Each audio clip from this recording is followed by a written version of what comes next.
I never imagined that a single act of compassion could rewrite my life. Yet there he lay, half frozen at my doorstep, and I knew I couldn't turn away. Each shallow breath he drew was a silent plea, a testament to how close he'd come to slipping beyond help. In that moment, kindness wasn't merely an option. It was the fragile thread between life and death. The city's night air hit me like a blade as I reached for my keys.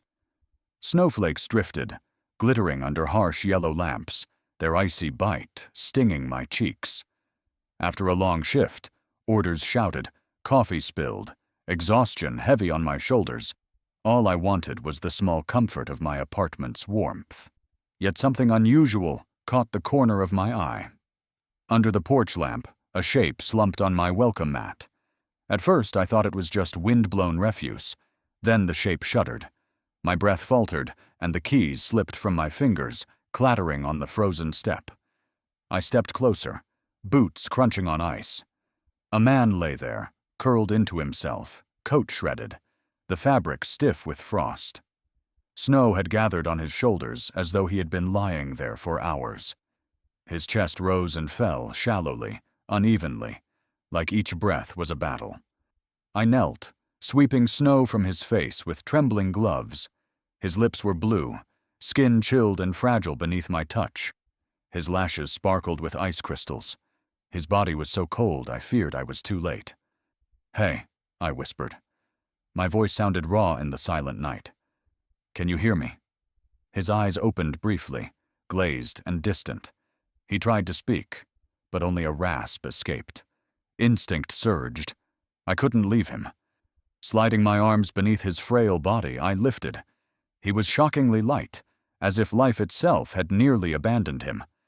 The wind howled through the streets, but I staggered forward, clutching him against me. My coat flapped open, cold, cutting deep, but I forced us to the door. I kicked my boots off and shut the door behind me, sealing the storm outside. Warmth embraced us, lavender from my diffuser, heat from the radiator. I lowered him onto the couch, his head sinking into pillows. He looked broken, yet alive. I rushed for blankets, dragging them from closets and tossing them over him. Then to the kitchen, kettle clattering on the stove, my hands shaking as I fumbled with mugs. Mint tea steamed within minutes. Returning, I knelt beside him, pressing a mug into his cold fingers. Slowly, agonizingly, he wrapped his hand around it and lifted it to his mouth. The sip made him cough, but that cough was life itself, proof he hadn't slipped away. "Michael?" I asked softly, unsure why that name surfaced. His eyes cracked open, and for the first time, real color sparked within them. "Emma?" he rasped. I blinked, heart thudding. "Yeah. You're safe now." He tried to smile, but the effort made him drop the mug. Tea spilled across the blanket. I scrambled for towels, blotting the mess. His eyes closed in shame, as if weakness was something unbearable. I draped another blanket over him. "How did you end up out there?" I asked gently. His gaze turned toward the window, where snow swirled in endless columns. His voice was low. "I thought I could make it home before the storm. But I lost everything. No phone. No money." My chest ached. In a city full of shelters, he had been invisible, unseen.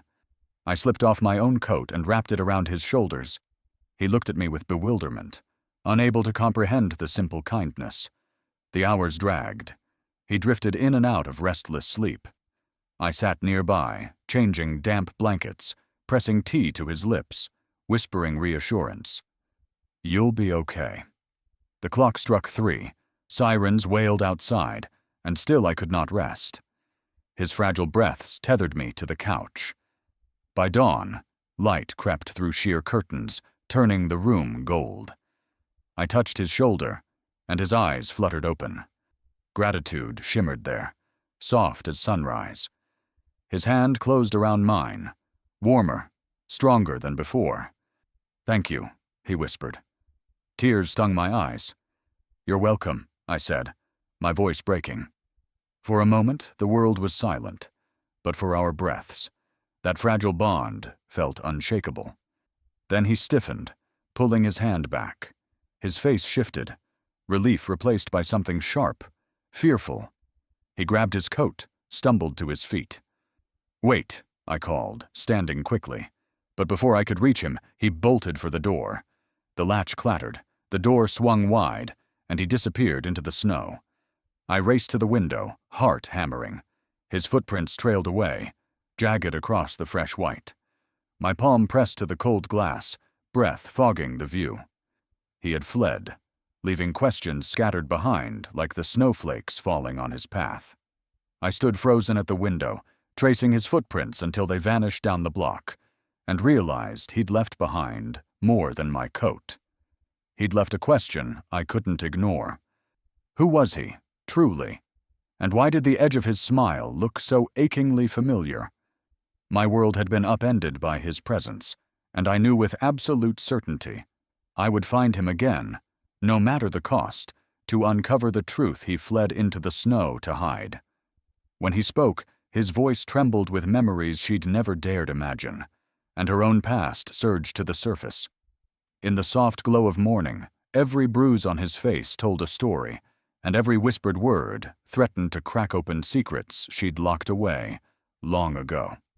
Morning light filtered through thin curtains, painting the rug in pale gold. Michael slumped against the couch, blankets gathered around him.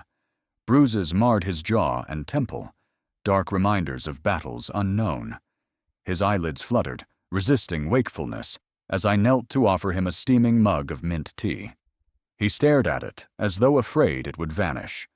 Slowly, his cold fingers closed around it, knuckles trembling. His eyes lifted to mine, confusion raw in his expression. "Where am I?" he croaked, voice fragile as cracked glass. "You're safe," I assured softly. "My apartment. You collapsed last night." He nodded, still clutching the mug like a lifeline. A tremor ran through his hand, so I steadied it with mine. His gaze lingered on that simple touch, as if warmth itself was foreign. "Thank you," he whispered, cheeks flushing with shame. I offered him toast with honey, hoping to calm his trembling. Between cautious sips of tea and tentative bites, I asked what I had been waiting to know. "Do you remember your name?" His voice caught. "Michael Hart, I think." The name jolted something buried. Hart. A faint memory stirred. A boy's laughter, hands clasped in mine during snowfalls of long ago. I shook it away, focusing on the man before me. "Michael," I repeated. "Do you know how you ended up out there?" He lowered his gaze. "I was trying to get back. Lost my job, my apartment. I thought I could make it. I didn't want to ask for help." The words carried shame, but also defiance. I recognized that armor. I had worn it once myself. My chest tightened. "You don't have to be alone anymore," I whispered. He looked up, tears trembling in his lashes. "I don't deserve this kindness." "Everyone does," I countered, "even after everything." His jaw quivered. "You don't even know me. I know you're hurting." That's enough. Silence followed, broken only by the heater's hum. His scar caught the light, a faint curve above his temple. My breath hitched. "That scar," I murmured. His eyes widened. "You've seen it before." Memories surged. A childhood friend. A boy whose brother carried a scar just like that. The orphanage. My heart lurched. "My name is Emma," I said softly. He repeated it slowly, testing it against his tongue. Then his hand moved to his coat pocket. From it, he drew a folded photograph, edges worn soft. He handed it to me with trembling fingers. I unfolded it. My heart stilled. 2 children stood hand in hand before a gravestone. One unmistakably me, the other a boy who looked exactly like Michael. Tears blurred my vision. The photo reopened a wound I had buried. Our parents' death, the orphanage, the day my twin brother vanished. I had mourned him as lost forever. And yet, here he was. "I never forgot you," Michael whispered, voice breaking. I pressed the photo to my chest. sobs shaking me. "You're alive." He reached for me, and I fell into his arms. We wept, years of loneliness dissolving into the embrace. "I searched for you," he murmured into my hair. "I searched too," I choked. "I thought you were gone."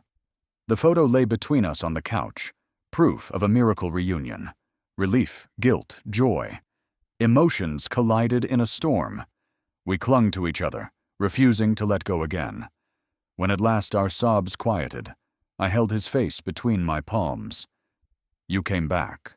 "I had to," he said, tears shining.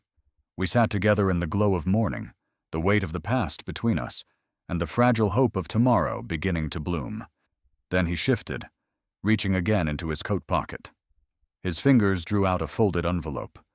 "There's something else you need to know," he whispered. I unfolded the paper. My breath caught. It was a letter, inked in a hand I recognized instantly. Our mother's.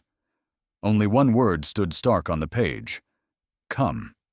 She kissed his forehead, heart aching with joy and fear, and glanced at his coat pocket, empty now, except for a folded envelope. He looked at her, voice tight.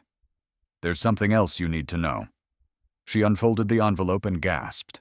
Inside was their mother's handwriting, spelling out a single ominous word. "Come." My breath caught the moment I unfolded that brittle photograph, an echo of a life I'd mourned as lost forever. The image trembled in my fingers. Two children, hand in hand, standing before a grave marker, snow swirling at their feet. In that instant, the world tilted, and I knew everything would change again. The lamp on my side table flickered, its glow spilling across the faded photograph Michael had pressed into my hands. The paper was rough, corners bent from years of being folded and refolded. I lifted it closer, and time itself seemed to unravel.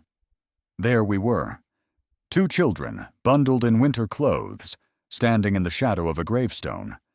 My own small coat was unmistakable. The little boy beside me wore a scarf my mother had knitted. His gloved hand clutched mine in a silent vow of safety, and snow blurred the scene into something dreamlike. Memories surged like a flood. I was back at that graveside, cold air biting at my cheeks, refusing to cry because someone had to stay strong. I remembered squeezing his hand, whispering promises we were too young to understand. Then, just days later, he was gone, torn from me in a way I never fully grasped. The photo trembled in my grip, my chest tight with grief and awe. Michael's voice broke through, soft and unsteady. "Emma, I never forgot you." Tears filled my eyes, blurring the boy in the photo into the man before me. For years I had believed him lost, yet here he sat, alive, scars etched where childhood laughter used to be. "You're alive," I whispered. The words felt unreal. He nodded, eyes shining. "I searched. Always. Even when I thought I'd never find you." Emotion strangled me. I leaned forward, clutching him in an embrace that trembled with both joy and sorrow. He held me just as tightly, as though fearing I might vanish. When I pulled back, I stared again at the photo. "All these years," I murmured. "I thought I was the only one left." "You weren't," he said firmly. "I carried this photograph everywhere. It was proof I still belonged to someone." The truth struck me like lightning. This scrap of paper had kept him alive. I rose suddenly, pulling an album from my shelf. Dust clung to its spine. Flipping quickly, I found another picture, the same day, another angle, my small smile beside his, the gravestone behind us. I handed it to him, voice shaking. "See." That was us. Michael's eyes widened, reverence in his gaze. I remember that day. The snow, the silence, and then waking up alone. My hand brushed his cheek. "You weren't alone. I carried you in every memory. Even when I stopped believing in miracles, I still wished for you." His eyes closed, leaning into my touch. "I'm sorry I wasn't there." "You have nothing to be sorry for," I whispered fiercely. "We were children. We had no power to change what happened." Silence settled. thick with unshed tears. The photo lay on the coffee table between us, like a bridge across years of pain. Then he shifted uneasily. "Maybe I shouldn't have come," he said. "You moved on. I'm a ghost in your life." I shook my head violently. "No, I never moved on. I just buried the pain so deep I could keep breathing. You're not a ghost. You're the missing piece." His breath caught. For the first time, I saw hope flicker in his expression, but then his hand moved again to his coat. My heart skipped. He pulled out a leather envelope, edges smudged. "This led me here," he said. My fingers trembled as I unfolded it. Inside lay a note, scrawled in ink I knew at once. My mother's handwriting, delicate, rushed. One address was written, Warehouse 9B, Dockside Lane. Midnight. The words chilled me. I looked up at Michael, panic rising. "You followed this?" He nodded.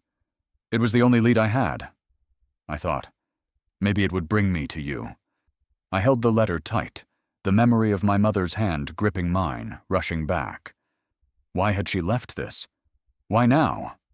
Michael leaned forward, voice steady. "I think she wanted us to find each other. But Emma, there's more. Things you don't know." Before I could respond, a knock rattled the door. I froze. The sound was low, deliberate. Michael's head snapped up, eyes narrowing. Another knock came, louder, urgent. My heart pounded. Someone was out there. Someone who knew. Michael's hand found mine, his grip firm. "Don't answer." I swallowed hard. If they've come this far, hiding won't help. We stared at each other, fear mirrored in both our eyes. The knock came again, shaking the wood. I rose slowly, steps heavy, hand trembling as it hovered over the latch. Behind me, Michael's whisper cut the silence. "Emma, be careful." I drew in a deep breath, twisted the lock, and pulled the door open. The knock came again, more urgent this time, and I realized it wasn't winter's wind, but someone very much alive, demanding entry. My heart pounded as I reached for the doorknob. Michael's whispered, "Emma, be careful," lingering in the air. I twisted the lock, breath held, and opened the door to reveal a figure whose face drained the color from my world, and carried the final piece of our shattered past. At the stroke of midnight, with her heart in her throat, she opened the door and stepped into danger she never saw coming. The chill of the hall pressed against her skin as a single street lamp's glow fell across a familiar ring, dredging up memories she had fought to bury. In that frozen moment, every promise to protect her brother collided with the threat at her threshold. The hallway clock struck 12, each chime lingering like a warning in the silence. My steps slowed as I crossed the narrow foyer, heart pounding in rhythm with the tolling. Behind me, Michael lay curled on the couch, face pale under the lamp's glow. After our reunion, after the photograph, I couldn't bear the thought of another separation, yet the knock at the door promised nothing but danger. 3 raps echoed, deliberate and heavy. I froze, fingers hovering over the bolt. Michael stirred at the sound, eyes fluttering open. I raised a finger to my lips. His gaze held questions, but I forced calm into mine. Whatever stood beyond that door was my burden first. I slid the bolt free, peering through the peephole. A man stood in the dim light, coat draped around angular shoulders, hat brim shadowing his face. But the object in his hand caught the glow of the street lamp, a golden ring, carved with a crest I knew too well. My father's signet. My chest tightened. I was a child again, hearing his urgent whisper, "Protect the secret at all costs." I remembered the weight of that ring pressed into my palm, a symbol of duty and fear. Michael's voice broke softly. "Emma?" "Stay back," I whispered. My hand trembled as I unlatched the chain and pulled the door open. The stranger stepped inside without hesitation, boots echoing on the tile. His face emerged from shadow, gaunt, cold eyes, sharp as steel. He carried himself with authority, as though my home belonged to him. "Give me the boy," he said flatly. I stiffened, moving instinctively to shield Michael. My brother sat upright, confusion tightening into wariness. "There is no boy here," I said, voice low but steady. The man's gaze shifted to Michael anyway, lips curling faintly. He pulled a folded paper from his coat, its corner stained dark. He thrust it toward me. "He belongs to me." "This ring is the only claim recognized." I glanced at the seal on his hand. The crest twisted into a knot, the Lockhart lineage, corrupted. My father's warnings rang louder. "What do you want?" I demanded. His eyes gleamed as he unfolded the paper. Inside was a crude map, marked with a single sentence in my father's handwriting. "Midnight. Dockside Lane. Come alone." My breath caught. Father's hand, his last instructions, now in this stranger's grasp. Michael stood, fury burning in his eyes. "You won't take her." The stranger smiled grimly. "You're already in deeper than you know." From his coat, he drew a slim envelope, tossing it at my feet. "Read it. Then choose. Come to me, or watch your world burn." I stooped, snatching the envelope. My name sprawled across it in jagged strokes I knew by heart. The corner bore dried blood. My throat closed. He turned toward the door, pausing with a sneer. "You have until dawn." The door swung shut behind him, leaving the room heavy with silence.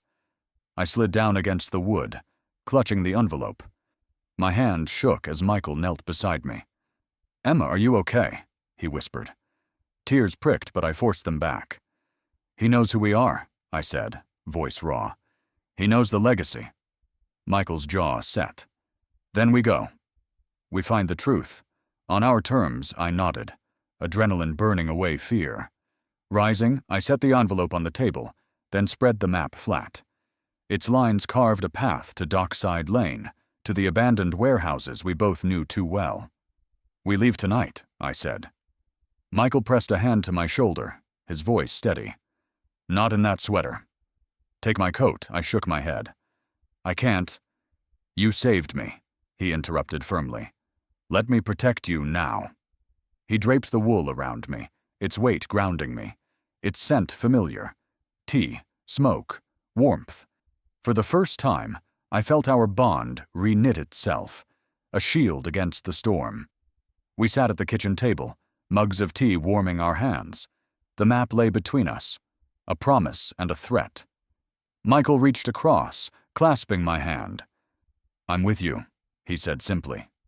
Tears slipped free, but my smile was fierce. Together. The hour was late, the wind rising outside, but I no longer felt afraid. The stranger had delivered his warning, but he had also delivered our purpose. Whatever awaited on Dockside Lane, we would face it side by side. Emma tucked the blood-stained envelope into her coat as a new knock rattled the door, and this time, it wasn't a stranger. A voice she'd hoped never to hear hissed through the wood. "Emma, it's me." She froze, pulse jolting at the sound of a name she thought she'd buried for good. The lock clicked, and everything she believed was about to unravel. The moment I read those words, I understood my family's darkest secret, and the inheritance that bound us both. My father's blood, spilled onto parchment, whispered of curses older than memory, tasks heavier than grief. In that instant, Michael and I became more than lost twins. We became the final link in a chain designed to imprison darkness. The candle flame quivered in the stale air as I broke the wax seal, stamped with two entwined serpents. My father's crest, one I hadn't seen since childhood, greeted me like a ghost. My hands shook as I unfolded the brittle sheet inside. The ink was faded, but the words leapt at me as though they had waited decades for my eyes. Emma. Michael. If you read this, know that I failed you both. The Lockhart legacy was never meant for ordinary blood. Guard the heirloom key with your lives it seals, or will release, the darkness we once contained. Forgive me. Trust each other. The letters blurred as tears welled. I read them aloud, each syllable echoing against the walls, filling the silence with the weight of inheritance. Michael leaned in, his shadow flickering across the table, eyes glinting with restrained fear. "Lockhart legacy," he murmured, tracing a finger along the page.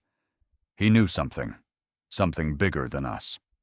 I turned the parchment, revealing sketches drawn in my father's jagged hand. A demon's silhouette encircled by runes, a blade etched with symbols, and at the center, a key, the very one we carried. Latin phrases curved beneath the drawings, foreign yet familiar. I translated haltingly. "Against darkness, hold firm the book with blood." Michael stiffened, his hand brushing the silver key lying between us. "It's more than a key. It's a seal. And blood, our blood, feeds it." The room seemed colder. My father hadn't simply hidden a legacy. He had demanded sacrifice. We flipped more pages. Instructions filled the margins. Twin blood, equal and bound. Place the key. Spill drops. Invoke the ward. The seal holds. My stomach twisted. He meant us. He meant that we, our bond, are the lock and the key. Michael's jaw tightened. "Then we'll do it. Tonight." No matter the cost, I stared at him, fear gnawing, yet his determination steadied me. He had been lost for years, but now he stood at my side, ready to carry this burden with me. We cleared the table, spreading salt in a circle across the worn wooden floor. Candles marked its corners, their flames shivering in drafty currents. At its center, the heirloom key gleamed, faintly catching the candlelight as though alive. Michael unwrapped a ceremonial blade, a silver dagger dulled by age. Its hilt bore the Lockhart crest, proof it had belonged to our father. "Ready?" he asked, voice hoarse. I nodded, though my throat was dry. "Together." He drew the blade lightly across his palm. Blood welled bright, stark against the steel. He pressed his hand to the key. "No," I gasped. "Yes," he said firmly. "We both must." I mirrored him, pressing the blade against my skin. Pain flared, sharp and intimate. 2 drops of blood fell onto the key. It hissed, glowing faintly red. The runes traced in salt ignited, sparks dancing along their curves. I raised my voice, reciting the Latin incantation from the parchment. "Tenebrae retineatur, lumen aeternum, sanguis geminus, vincula fortis." The words vibrated in the air, heavy and electric. The candles flared, their flames bending inward, pulled by unseen gravity. A low hum rose through the floorboards, resonating in my chest. Michael's face glistened with sweat. He gripped my hand tightly, our blood mingling where it stained the dagger. Together we pressed the key into the salt circle's center. For a moment, silence reigned. Then a surge of light burst upward, engulfing us in brilliance. Shadows recoiled to the corners of the room. The runes blazed gold, swirling like fireflies. The key throbbed, alive with heat. My father's sketches had not been metaphor. They were prophecy. "Emma," Michael whispered, awe and terror in his eyes. The light dimmed slowly, settling into the lines of salt. The hum subsided, leaving the air still. The key cooled, returning to lifeless metal. The circle's glow faded into faint embers. I collapsed to my knees, trembling. Michael knelt beside me, both of us breathing hard. "Is it done?" I asked, voice shaking. He closed his fist around the key. "It's sealed." At least for now, relief washed over me, but so did dread. If our blood had the power to seal, it also had the power to release. We were not merely heirs, we were potential sacrifices. I gathered the parchment, folding it carefully. We can't let anyone else find this. If they know, they'll come for us. Michael's gaze hardened. "Then we'll protect it, with our lives." Outside, the storm howled, rattling the windows. The sound blended with the echo of wolves. Or was it something else? My skin prickled. A sudden crack split the silence. From the courtyard came a chorus of howls, urgent, guttural, not entirely human. Michael's head snapped up. His eyes widened. "They know," he whispered. I grabbed his arm, heart slamming in my chest. Our ritual hadn't gone unnoticed. The darkness we thought sealed had sent out a signal, and whatever lurked in the storm was already on its way. A sudden crack of wood drew us from our victory. Wolf-like howls echoed through the courtyard, urgent and inhuman. Michael's eyes flicked open in alarm. We exchanged a look of dread. Our ritual had been witnessed. As the howls closed in, we knew the real hunt had only just begun. With the heirloom key burning cold in her pocket and Michael's steady presence at her side, Emma stepped into the heart of the blizzard and into the storm of destiny her father had foretold.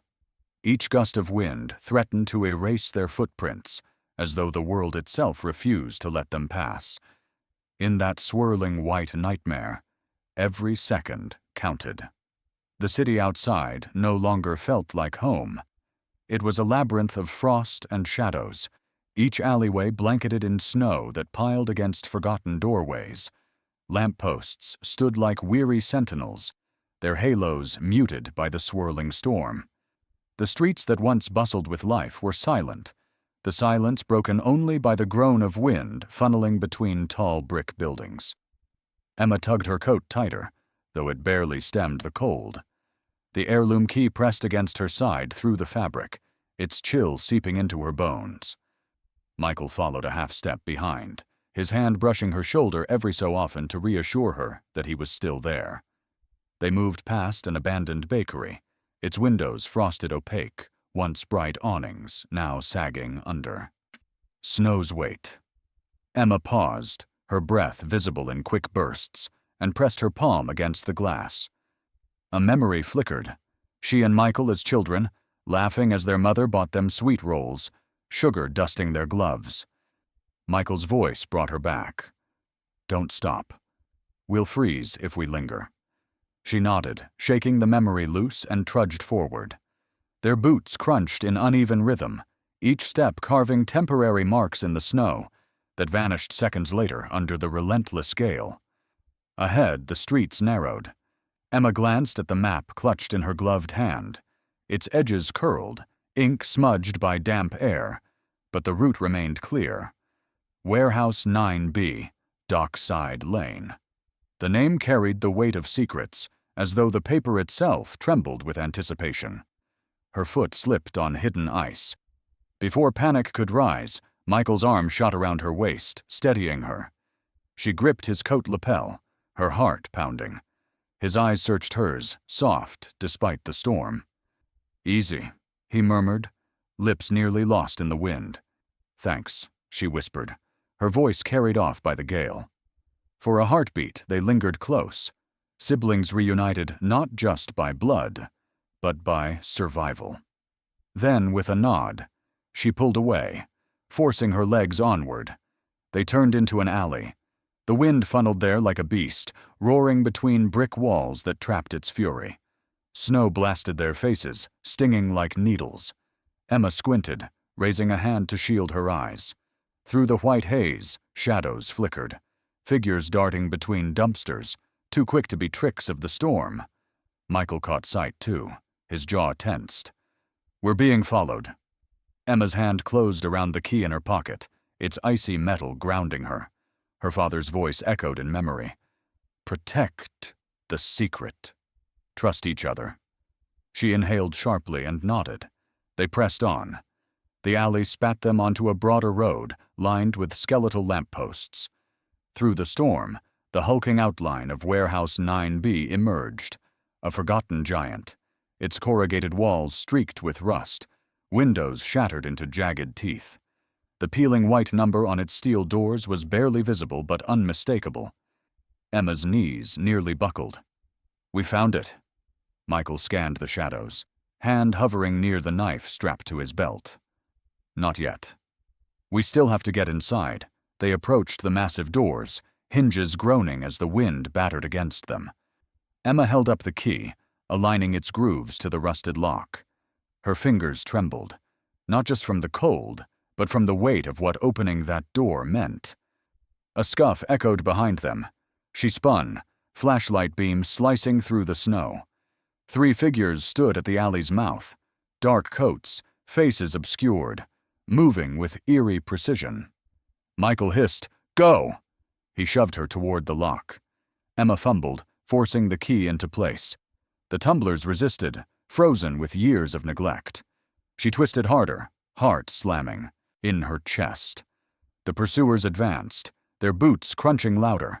With a jarring click, the lock gave way. The door creaked open, revealing a cavernous maw of darkness. "Inside!" she cried. They stumbled through. Emma slammed the door shut behind them, sliding the heavy bolt into place. A hollow clang echoed, sealing them in. For now.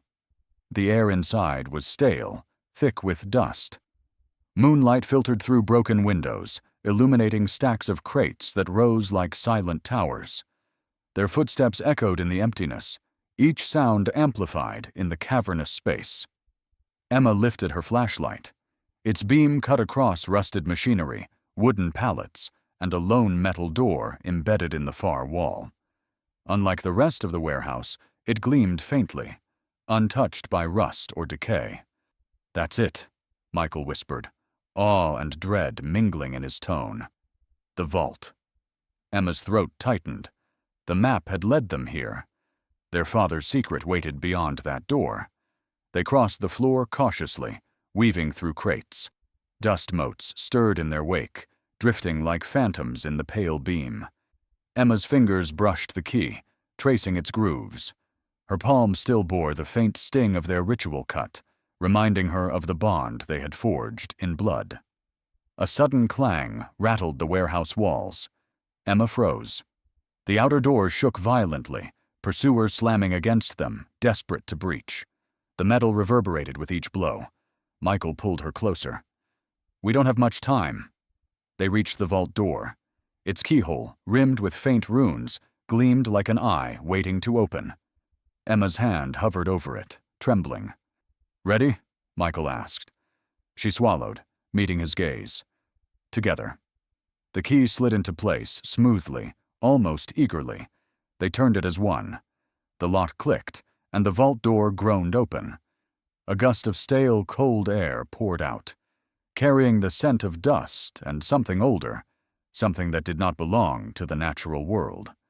Moonlight pooled into the chamber beyond, illuminating stone walls lined with shelves. At its center stood a pedestal, bare but humming faintly, as though awaiting the weight of destiny. Emma's breath caught. She stepped forward, but Michael grabbed her arm. "Listen." Footsteps pounded behind them, inside the warehouse now. The pursuers had broken through. Their echoes bounced across the crates, drawing closer. Emma's pulse thundered. "We can't let them reach the vault." Michael's grip tightened on her arm, his eyes fierce. "Then, we hold it." No matter what, the vault yawned before them, a chamber of truth. Behind them, shadows closed in. Between the two, Emma felt the crushing weight of choice, but knew there was only one path forward. She drew a deep breath, clutching the key. "Let them come. We finish what Father started inside." The keyhole in the rusted vault door gleamed under a single beam of moonlight. Emma's hand hovered above the heirloom, heart hammering like thunder. Behind her, footsteps closed in, relentless as the storm outside. With a trembling breath, she prepared to turn the key and seal their fate forever. The lock clicked open to a chamber of echoes, and truths I never wanted to hear. As the heavy vault door swung wide, a cold gust of stale air swept through me, carrying the weight of generations. Every secret my father had buried lay waiting in that dust-choked room, ready to shatter the fragile hope Michael and I clung to. The vault door groaned as it opened, its hinges crying like the lament of something ancient disturbed from slumber. A draft rolled out, bitterly cold, carrying the scent of stone, mildew, and the faintest trace of iron, like dried blood lingering through decades. Emma's skin prickled as though invisible hands brushed her arms. She raised her flashlight, its beam trembling over the chamber. The space was larger than she had expected, carved into the earth itself, its walls lined with glass cases and wooden cabinets. Dust coated everything in a thick layer, yet each relic gleamed faintly, as if infused with memory. Michael stepped beside her, holding the torch they had lit outside. Its flame painted his face in gold and shadow, highlighting the sharp set of his jaw. His breath fogged in the chill. "This is it," he murmured. "The place Father protected with his life." They stepped inside. The vault's door swung shut behind them with a hollow thud, cutting off the sounds of the storm outside. Silence pressed in, heavy and complete, broken only by the creak of their boots on stone. Emma's flashlight swept over a display case filled with tarnished goblets rimmed with rubies, beside them a row of daggers etched with serpentine designs. Above it hung a portrait, a man in formal attire, stern eyes fixed forward. His resemblance to their father was undeniable, yet his gaze carried something harsher, the pride and cruelty of lineage. Emma shivered. "They're watching us." Michael tilted his torch upward, the flame catching the eyes of a dozen more painted ancestors lining the wall. Each expression was the same, sharp, unforgiving, as though weighing their worth. They moved deeper. Emma's beam caught an object on a low shelf, a velvet-lined case. She knelt, dust puffing up as she brushed it open. Inside lay an amulet, suspended from a silver chain, its center a black opal pulsing faintly with veins of crimson. Cold seeped into her palm as she lifted it, the weight unnatural, heavier than any metal. The moment her skin touched it, whispers filled the chamber. She froze, breath shallow. The whispers slithered through the air, overlapping voices speaking in tongues both foreign and eerily familiar. Then slowly, words formed in English. "Beware the bond of blood. Betrayal lies in shared hearts. Only one may survive the final rite." Emma staggered, clutching the amulet to her chest. The whispers grew louder, rattling the glass, cases, stirring dust into frantic swirls. Michael grabbed her arm. "Emma!" "What is it?" Her lips trembled. "The amulet. It's the curse itself." "It anchors the seal." The whispers crescendoed, then cut off the instant Michael slammed the case shut around the amulet. Silence crashed down, heavy and suffocating. Emma gasped, as though surfacing from deep water. Michael steadied her. His grip was strong, but his eyes betrayed fear. "We can't leave it here." "Someone will come for it." She nodded, forcing herself to breathe. "Then we take it." But carefully, they turned toward an oak desk in the corner, its surface cluttered with maps, scattered letters, and fragments of parchment. Emma sifted through them, her hands brushing diagrams of runes, incantations written in Latin, and sketches of keyholes etched into stone. Among them lay a rolled parchment marked Sanctum of the Seal. Beside it rested a leather pouch. Emma untied the cord and tipped it open. Inside, several silver keys glinted, each carved with a unique rune. She held them up, her hands trembling. Backup seals. Father prepared these. Michael exhaled sharply. Then he knew. He knew the curse might fail. Before Emma could answer, the vault shuddered. Dust rained from the ceiling. The portraits along the wall rattled in their frames. From beyond the door came footsteps, heavy, deliberate, accompanied by the groan of the outer lock turning. Emma's blood ran cold. She stuffed the pouch of keys into her coat, slung the satchel of parchments across her shoulder, and grabbed Michael's hand. "We have to go." But before they could move, the vault door slammed shut on its own. The torch flickered violently, nearly snuffing out, plunging them into suffocating shadow. Emma raised her flashlight again, its beam shaky. The cases trembled, glass cracking as if under pressure. A voice, deep and rasping, echoed through the steel barrier of the door. "You cannot deny your blood. The curse demands its price." Emma pressed her back to the door, her chest heaving. Michael stepped forward, the heirloom key clenched like a weapon. His jaw was set with defiance. "Then we'll pay it on our own terms," he said. The cases rattled harder, objects clattering inside. The torch finally flared back to life, casting frantic shadows on the walls. Emma gripped the pouch against her chest, the amulet's whispers still clawing at the edges of her mind. "They know everything," she whispered. "Our father, the seal, the blood. They've been waiting for us to open it." The footsteps outside stopped. Silence stretched, then a metallic click. Someone else had a key. Emma's eyes widened. Her grip on Michael's arm tightened until her knuckles ached. The voice came again, closer, chilling in its certainty. "Open the door, Emma Lockhart. Your destiny awaits beyond this seal." Michael shifted in front of her, his body a shield. His voice was low but steady. "Together," he said. Emma nodded, clutching the amulet and the pouch of keys. Her father's warnings rang louder than ever, but so did her own vow. Whatever came through that door, they would face it side by side.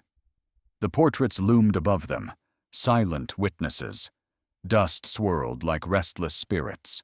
The vault had become a crucible, and the flames of their lineage were about to consume them. The footsteps halted. A low click clicked through the steel vault, a second key turning in the outer lock. Emma's grip on Michael tightened. The stranger's dirge sounded in the darkness. The firstborn sacrifice must be made. The vault's hinges groaned. Together, they braced for the truth waiting in the next heartbeat. Encased in utter darkness, I steadied my voice as I prepared to speak the words that had bound generations of Lockharts to their duty. My brother's torchlight flickered across the runes etched into the vault walls, each symbol glowing in silent anticipation. In that moment, our shared blood would become both shield and shackle, sealing away a power too dangerous for any mortal soul. The vault door boomed shut with a metallic clang that reverberated through the chamber like a funeral bell. The sudden silence felt unnatural, as if the world outside no longer existed. The only light came from Michael's torch, its flame sputtering in the cold draft that slipped through cracks in the stone. Shadows jittered across the walls, dancing over glyphs carved centuries ago. Emma tightened her grip on the amulet, hanging heavy in her palm. The black opal pulsed faintly, veins of crimson threading through it like blood in a beating heart. It felt alive, as though aware of their presence, hungry for their mistakes. Michael lowered the torch to the runes etched into the floor. A circle of salt still shimmered faintly from their earlier ritual, its outline cracked by age and disturbed dust. The carved symbols, spirals, knots, and sigils, glowed faintly, like embers waiting for kindling. "Father stood here," Emma whispered, her breath visible in the chill. "He must have performed this rite himself." Michael's jaw flexed. He held the heirloom key, its silver dull, but the runes carved along its bow sharp as ever. "And now it's our turn." Emma's fingers trembled as she drew the ceremonial blade from her belt, a dagger of silver, its edge gleaming in the torchlight. She remembered her father's journal. Twin blood binds. Sacrifice restores. The pact holds only through unity. Michael's gaze met hers. Fear simmered in his eyes, but so did determination. "Are you ready?" Her throat tightened. "Together," she whispered. They knelt on opposite sides of the circle. The torchlight flickered, as though it too anticipated the moment. Emma pressed the blade to her palm, the cold metal biting through leather before grazing skin. A sharp sting, then warmth as blood welled. She gasped, but didn't hesitate. A drop splashed. Into the circle. The runes shimmered brighter. Michael followed, his cut deeper. His blood fell onto the heirloom key, staining its grooves crimson. He clenched his jaw against the pain, then pressed his palm firmly to the salt line. The chamber shuddered. Dust cascaded from the ceiling. Emma raised her voice, reciting from memory. "Sanguis vinculum, blood binds the bond. Umbra claude, seal the shadow. Lux protege, let the light protect." The words echoed unnaturally, as if 100 unseen voices repeated them in harmony. The runes along the walls ignited in a circle of fire, each symbol glowing gold. A wind swirled through the chamber, not cold, but scorching, whipping Emma's hair across her face. The amulet in her hand throbbed violently, as though resisting. Shadows rippled inside the opal, clawing at the surface. Emma clutched it tighter, holding it out above the circle. The veins of red pulsed in rhythm with her heartbeat. Michael thrust the heirloom key into the center of the circle. The moment it touched, light erupted. The salt lines blazed, forming a cage of flame. The air hummed like a bow drawn across violin strings, vibrating through bone and marrow. Emma screamed the final words of the rite. "Blood of Lockhart, protect this legacy." The flames roared upward, engulfing them in light. The heat seared her skin, yet the pain was bearable, almost cleansing. She felt the bond surge between her and Michael, an invisible tether stronger than chains. Their blood mingled, their voices united, their will unbreakable. Then, as suddenly as it began, the light collapsed. The flames snuffed out. The runes dimmed to faint embers. The key lay still, coated in blood, no longer glowing. Emma panted, her chest heaving. Sweat dripped down her temple despite the freezing air.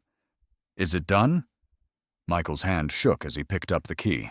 It was cold, heavier than before. "It feels sealed." Relief surged through Emma's chest. She pressed her forehead to the ground, whispering thanks to her father, to fate, to anything that would listen. For a heartbeat, peace returned. But then, the amulet cracked. A jagged fracture split the opal down the center, releasing a hiss of steam. Emma recoiled, eyes wide. The whispers returned, louder, crueler. They spoke not in riddles now, but in accusation. "You cannot bind what was born in blood. The pact is broken. Flesh must pay the price." Michael staggered back, the torch shaking in his grip. From the far corner of the chamber, shadows thickened, coalescing into a form. 2 smoldering eyes flared in the darkness, eyes rimmed with fire. Emma's breath caught. A hulking silhouette stepped forward, limbs too long, its body rippling like living smoke. Claws scraped the stone floor, sending sparks. Its face flickered between monstrous and familiar. Her father's jawline, Michael's cheekbones, her own eyes twisted with anguish. Michael raised the torch like a weapon. "Stay back!" The creature's voice slithered across the chamber, layered with echoes of their own. "The blood pact has failed. One twin must die." Emma's knees weakened.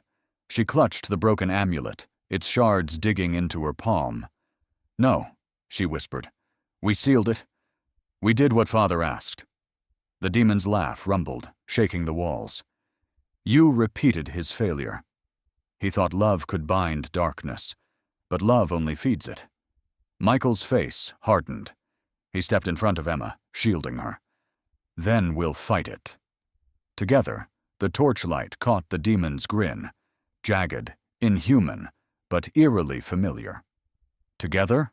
it sneered. "Together you are weak. Only sacrifice makes you strong." The runes along the walls flickered wildly, flames sputtering as the chamber's magic buckled. Dust rained from the ceiling.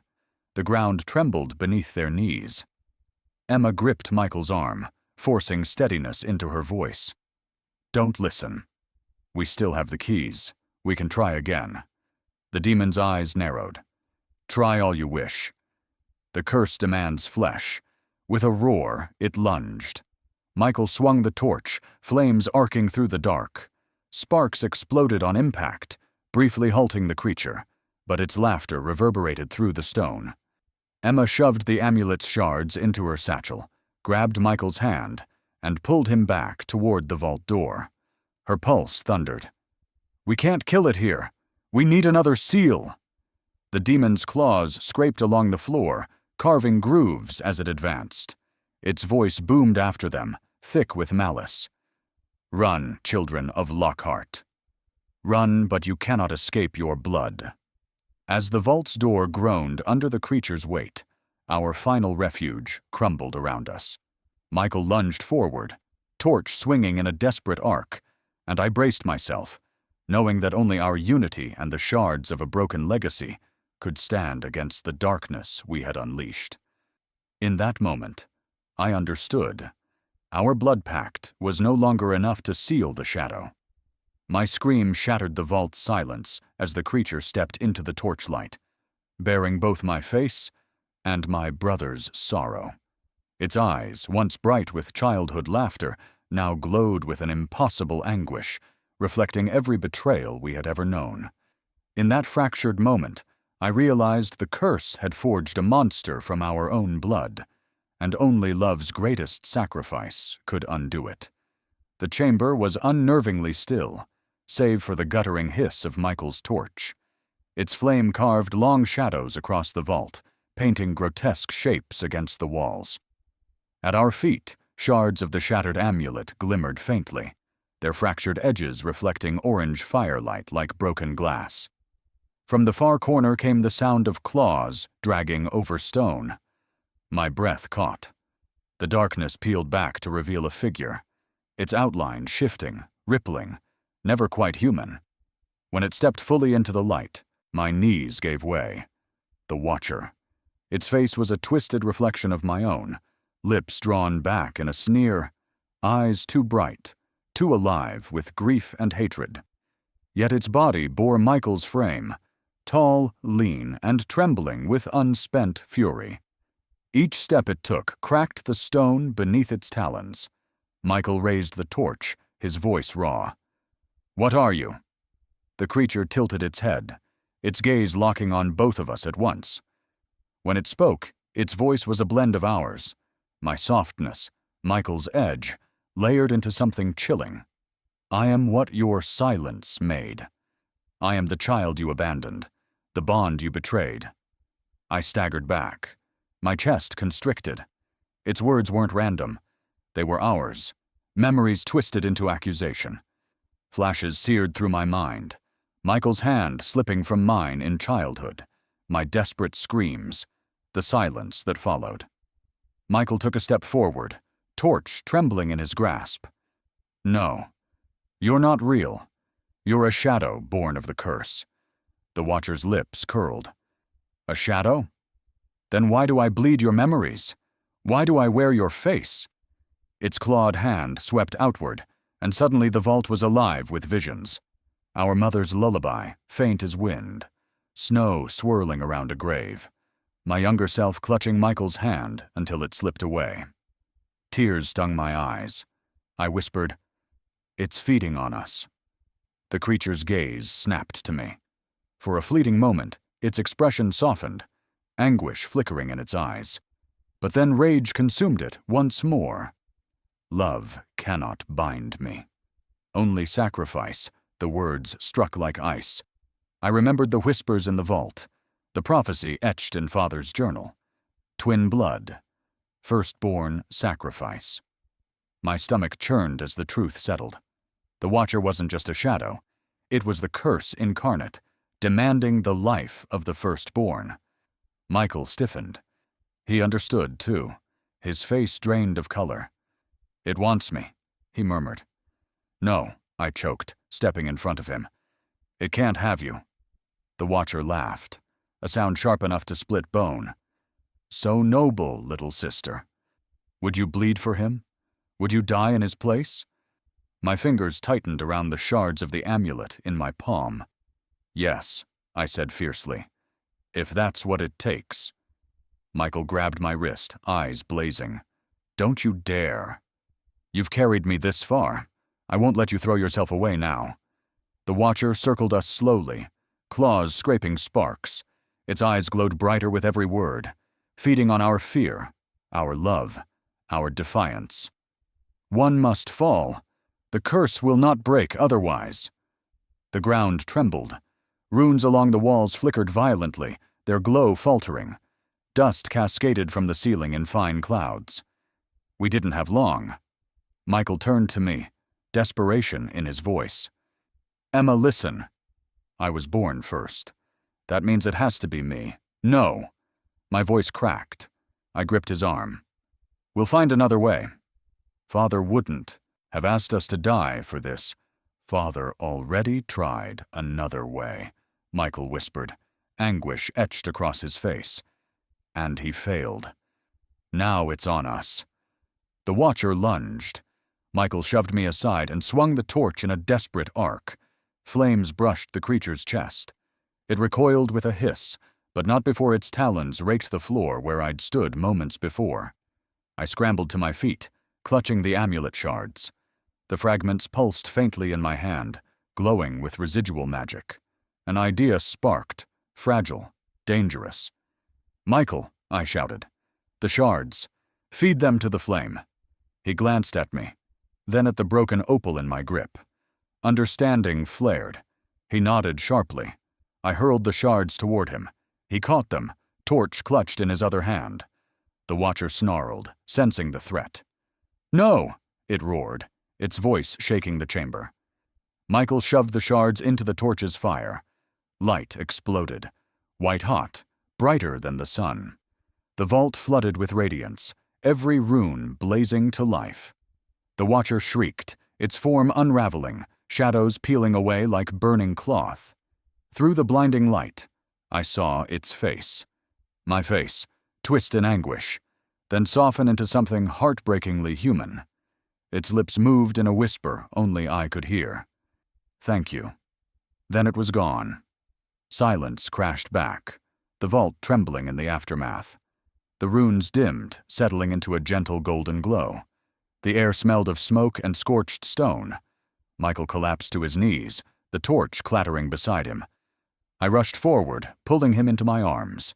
His face was streaked with ash and tears, but his eyes shone with life. "It's over," he whispered hoarsely. I held him tighter, sobs breaking loose. "No, it's not. Something else is coming. I can feel it." Because even as the vault stilled, the ground beneath us rumbled again, low, distant, like the roar of something vast waking from slumber. We rose unsteadily as the vault's collapsed runes began to glow once more, this time in gentle hues of dawn. Outside, the world lay hushed under fresh snow. But as Michael and I stepped through the threshold, the building's foundations trembled, and a distant roar rolled through the night. The darkness we had shattered whispered of greater forces stirring beyond our Father's design. And our greatest test was only just beginning.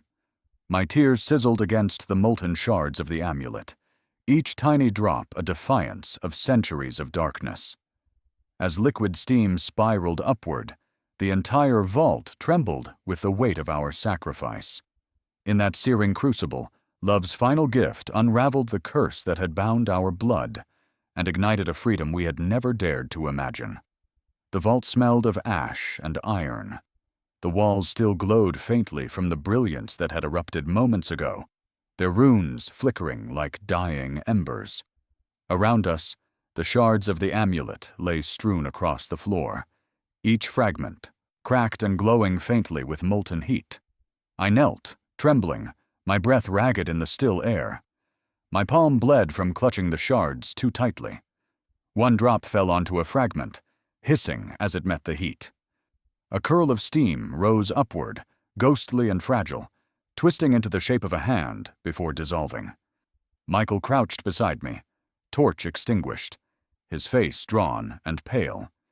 His chest heaved, but his eyes, those tired, tear-streaked eyes, still burned with determination. "Emma," he whispered, his voice breaking. "We did it." I wanted to believe him. I wanted to let those words be the end of our torment. But the shards still pulsed, faint veins of red glowing within them. The curse wasn't finished. It lingered, waiting for one last act of will. I pressed trembling fingers against the floor, tracing the salt lines now broken and scattered. "It's not sealed," I murmured. "Not fully. It's waiting for—" Us. Michael's gaze flicked to the shards, then to me. "Then let's finish it." No matter the cost, I met his eyes. His resolve mirrored my own, but behind it I saw his exhaustion, the toll of every moment since the blizzard began. He had been ready to sacrifice himself once already. I couldn't let that happen again. I lifted the largest shard, its surface molten hot, and held it close. Tears streamed freely down my cheeks now, each one sizzling into steam as it touched the opal. The light inside the shard shifted, veins of crimson fading into golden hues. Michael's breath caught. "It's feeding on your tears." I closed my eyes, whispering, "It's not my sorrow. It's my love. That's what seals it." Memories surged. Our mother's lullaby, the warmth of Michael's hand in mine when we were children, the silence that had followed years of separation. Pain and joy mingled into something raw and unstoppable. For the first time, I let myself feel it all. The shards began to glow brighter, resonating with the beat of my heart. A low hum filled the chamber, rising until the entire vault seemed to vibrate. Michael grasped my hand, pressing his bloodied palm against mine. "Together," he said, voice shaking but steady. "Together." The word was our anchor, our salvation. We gathered the shards between us, cupping them in joined hands.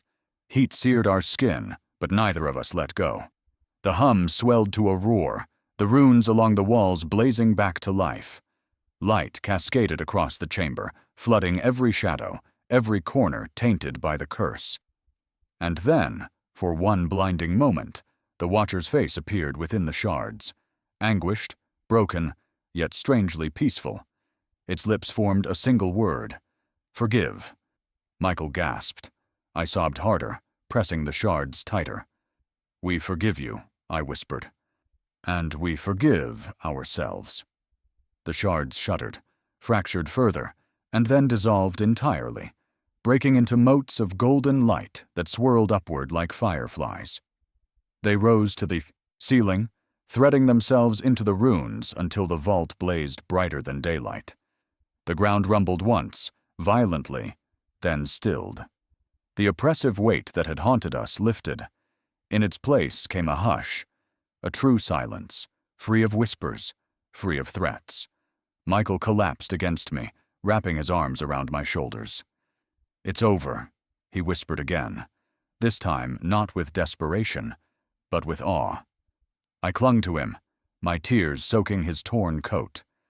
The vault no longer felt like a tomb. It felt like a sanctuary, reborn, renewed.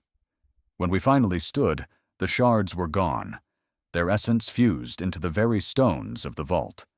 The key lay on the floor, no longer bloody, its silver surface gleaming clean and whole. I picked it up, turning it over in my palm. For the first time, it felt light. We moved to the vault's door.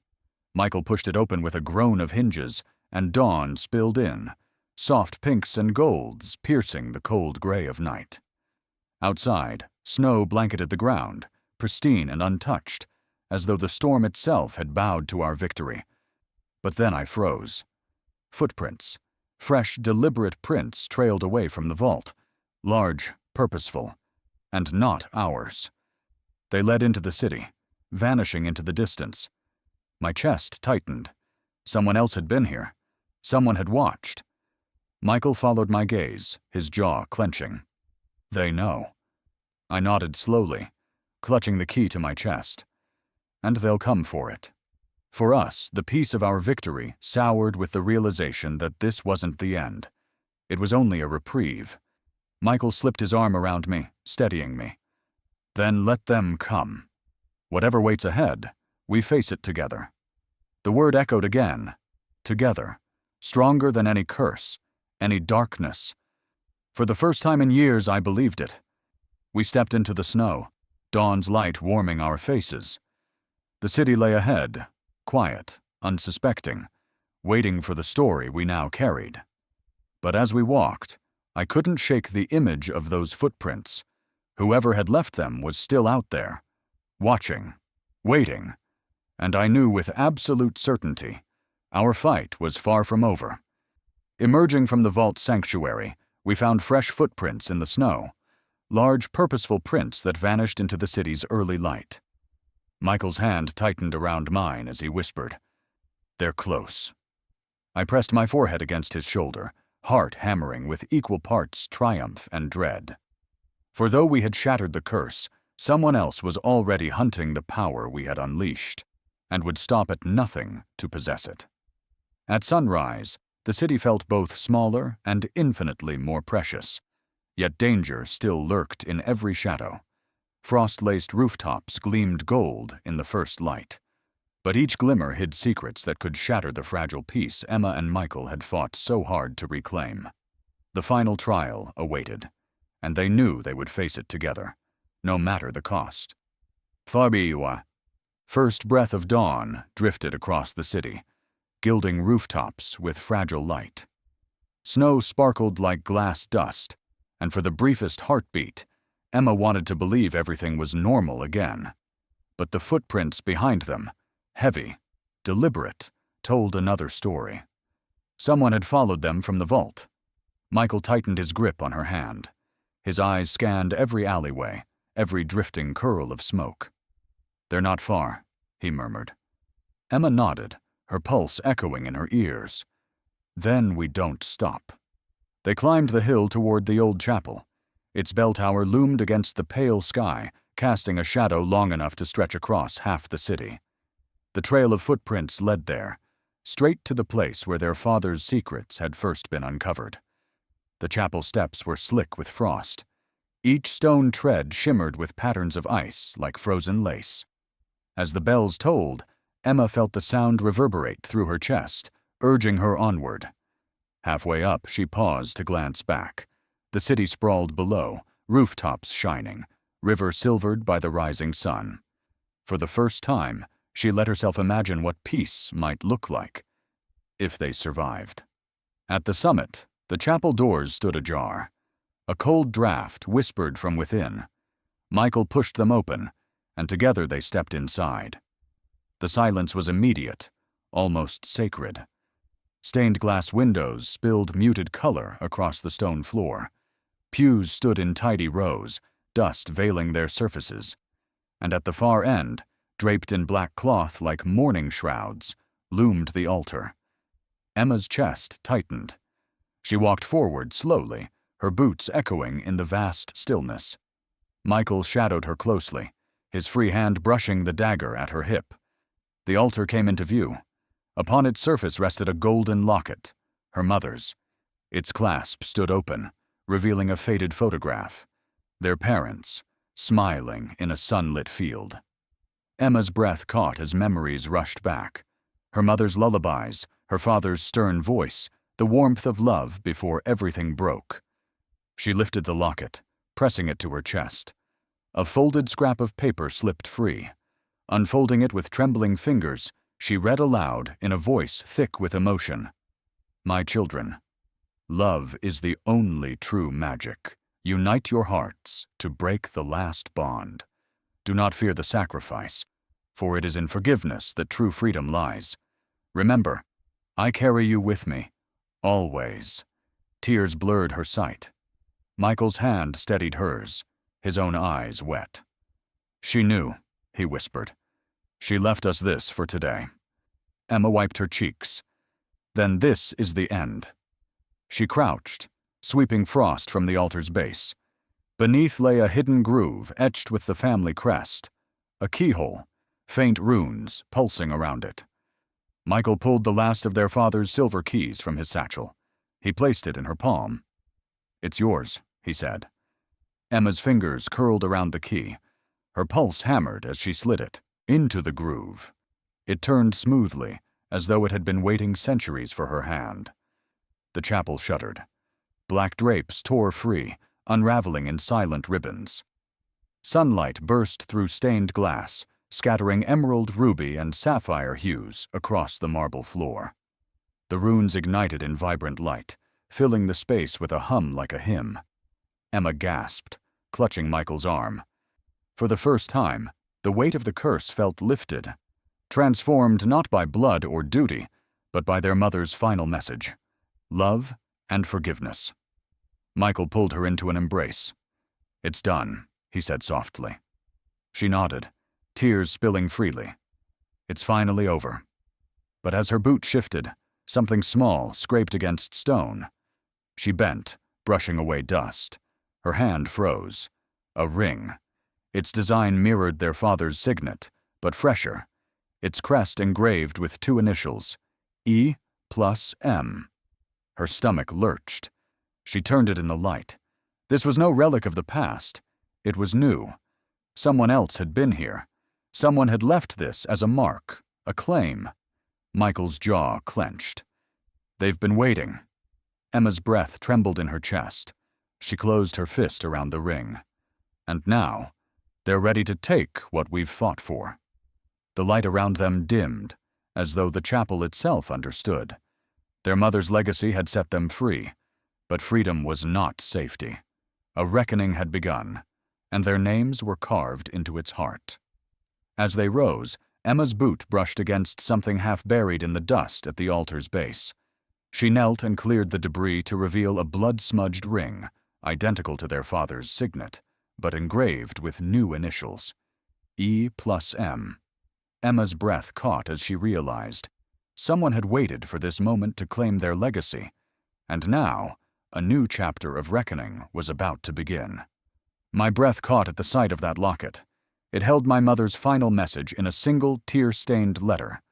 In its delicate folds lay the truth she'd whispered to us as children, a truth powerful enough to undo even the deepest curse. At once, the weight of our journey and the hope of a new beginning swelled in my chest. The chapel's air was still heavy with light when Emma opened the locket once more. Sunbeams streamed through stained glass, casting their faces in crimson, emerald, and sapphire. In her palm, a folded scrap of parchment waited, creased, aged, and dampened by stains that could only be tears. Michael leaned close, his voice reverent. "It's hers." Emma unfolded the paper with trembling fingers. Her mother's handwriting curved across the page, each stroke a reminder of the love she had barely known. "My children, love is the only true magic. Unite your hearts to break the last bond. Do not fear the sacrifice, for it is in forgiveness that true freedom lies. Remember, I carry you with me always." Emma's throat tightened. The words glowed with the weight of prophecy, yet they sounded like a lullaby, gentle, guiding, filled with faith. She clutched the letter against her chest, tears welling. Michael's hand settled on hers. "She left this for us." Not just a warning, a promise. Emma closed the locket, pressing it to her lips. "Her love survived everything. It's what gave us strength together." They stepped back from the altar. The chapel seemed transformed. Where black drapes had once hung like mourning cloth, shafts of golden light now poured, scattering color across marble floors. Angels painted high on the ceiling looked less like statues, more like guardians. Emma placed the locket over her heart, then reached for Michael's hand. Their fingers interlocked tightly, palms damp, knuckles white. They faced each other as though standing at the edge of the world. Michael's voice trembled, but his words rang clear. "I forgive you." Emma's tears fell freely. "And I forgive you." Their voices joined, echoing under the vaulted arches. Together, we set our legacy free. The moment the vow left their lips, the locket pulsed with warmth. A golden glow spread from their clasped hands, seeping across the chapel floor in gentle waves. Stained glass flared alive, every shard bursting with radiant color, projecting a mosaic of light that painted them in hues of hope. The marble beneath their feet vibrated softly. The altar, once scarred by centuries of shadow, shone white again, veins of magic weaving through it like threads of gold. Above it, the runes glimmered, no longer warnings, but blessings. The heirloom key appeared in the air before them, silver and whole, glowing with renewed brilliance. It hovered for a heartbeat, then dissolved into glittering motes that drifted into the windows, fusing with the glass. The light shifted as though alive, restoring cycles that had been broken long ago. Emma's breath shook. She pressed her forehead against Michael's, whispering, "It's done." Truly done, Michael wrapped his arms around her. Her love made it possible. For the first time, silence felt like peace. No whispers, no curse. Only the hush of a world reborn. The chapel doors swung open with a low creak. A flood of golden sunlight poured through, chasing away the last of the shadows. The breeze carried birdsong, fresh and sweet. The world outside beckoned with promise. Michael brushed a strand of hair from Emma's face, his smile weary, but real. "It's time." Emma nodded, clutching the locket one last time before tucking it safely against her chest. She turned to look at the altar, the marble now plain, simple, free of darkness. For years it had been a place of fear, but now it was a place of memory. Together, they walked down the aisle. The painted angels seemed to glow above them, wings spread in benediction. Each step rang with finality, like the closing of a long, dark chapter. Outside, the courtyard glistened. Dew shimmered on the grass, and snow melted, in patches where sunlight touched. The morning air smelled of earth and renewal. Emma slipped her hand into Michael's, squeezing it tight. The locket pressed against her chest, heartbeat against heartbeat. She lifted her chin, eyes fixed on the city beyond. Not even fate can undo the power of love. The words carried into the morning air, a declaration not just to the world, but to themselves. Hand in hand, they descended the chapel steps. The Lockhart curse was no more. What remained was their mother's legacy: forgiveness, unity, and love strong enough to outlast shadow. And for the first time, Emma let her tears fall. Tears not of grief, but of pure joy. As the morning sun filled the chapel behind them, Emma let her tears fall. This time, tears of pure joy and relief. Hand in hand with her brother, she stepped into a new dawn, free of shadows and bound by a love that would outshine any challenge. The Lockhart legacy had found its true magic at last. If this journey moved you as much as it moved us, hit like and let us know which moment gave you chills. Subscribe and ring the bell so you never miss our next epic adventure and behind-the-scenes secrets. Drop a comment below sharing your favorite twist and tell us who you'd trust with a legendary family curse. Share this video with fellow story lovers and help our community grow, because every great legend deserves an audience. If this journey moved you as much as it moved us, hit like and let us know which moment gave you chills. Subscribe and ring the bell so you never miss our next epic adventure and behind-the-scenes secrets. Drop a comment below sharing your favorite twist and tell us who you'd trust with a legendary family curse. Share this video with fellow story lovers and help our community grow, because every great legend deserves an audience.